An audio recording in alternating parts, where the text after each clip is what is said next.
Everyone has seen Mario speedruns before. Whether it be the original, 64, or Odyssey, they all share one thing in common: trying to go as fast as possible. So I came up with something new: a speed walk, where you're not allowed to run. This means I can't press the run button to accelerate at all, but I could still gain momentum from sliding down slopes. I had no idea if this was even possible, but I started the challenge anyway, and I went to the first level. This level was very easy and fast, as I was able to slide down the many slopes to gain speed, and I beat it very quickly. So I went to the second level, which was underground. I started off with an ice flower. This meant I could kill enemies very easily and get to the end of the level without too much difficulty. On to the third level. But this level is different, because there's a secret hidden exit that can send you to World 5, making it so I'm able to skip almost half the game. So I found the secret exit and made it to World 5, and I went to the next level. This level was a bit harder since I had to avoid the piranha plants and the dangerous spike balls, but eventually I managed to get through it without a problem. But then I was confronted with another problem. The road was split between two levels, and I wasn't sure which one to take. So I decided to try my luck with the bottom one, and it ended up being the most difficult one so far. These spiky creatures would basically stop me in my tracks since I couldn't get enough speed to jump over them. And with the poison and the Koopas trying to kill me, I accidentally ran into one and died. But that's fine, it's just one death. Until I died again, and again, and again. Until eventually, game over. But that wasn't gonna stop me. I decided to keep going and got back to the level again. And after a few deaths, I finally beat the level. And I went on to the first castle level. But this level was also very hard, and I game overed again. At this point I felt like I wasted too much time, so I restarted the run. But then my controller just stopped working, so I decided to give up and continue a few days later. And at this point, I only had one goal in mind: to beat the game no matter how long it took. I got through the first level easily, then the second level, and the third.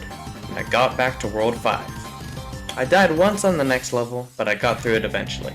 This time I went to the bottom level again since I was more familiar with it. But after dying, I decided to try the top level, and it ended up being much easier, and I beat it second try. On to the castle. This time I got to the top easily. Now I just had to beat Iggy, which I did first try.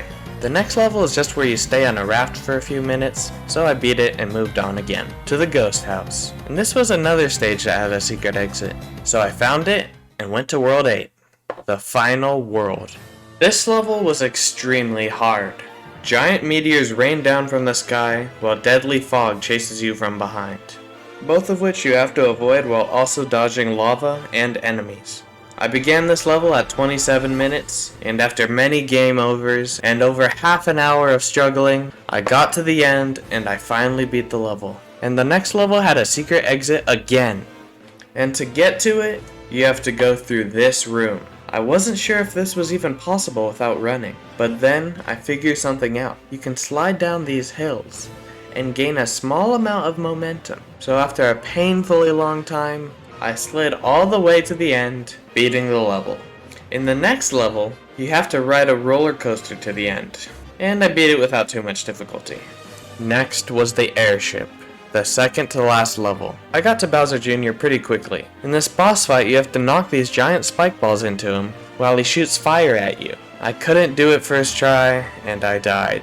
But in the next round, I got back to him and beat him without taking damage. So I was finally at the final level. I dodged all the fire and the lava, while also avoiding the enemies, and I finally made it to Bowser. And I beat him first try. But then, he respawned. It kept shooting fire at me while I was trying to avoid the lava, so I died. And I died again, and got a game over. But I came back, and this time, I was ready. So I dodged every enemy, every fireball, and every lava attack, until I finally found Peach and killed Bowser, ending the run with a time of 1 hour, 42 minutes, and 7 seconds. Thanks for watching, I'll see you later.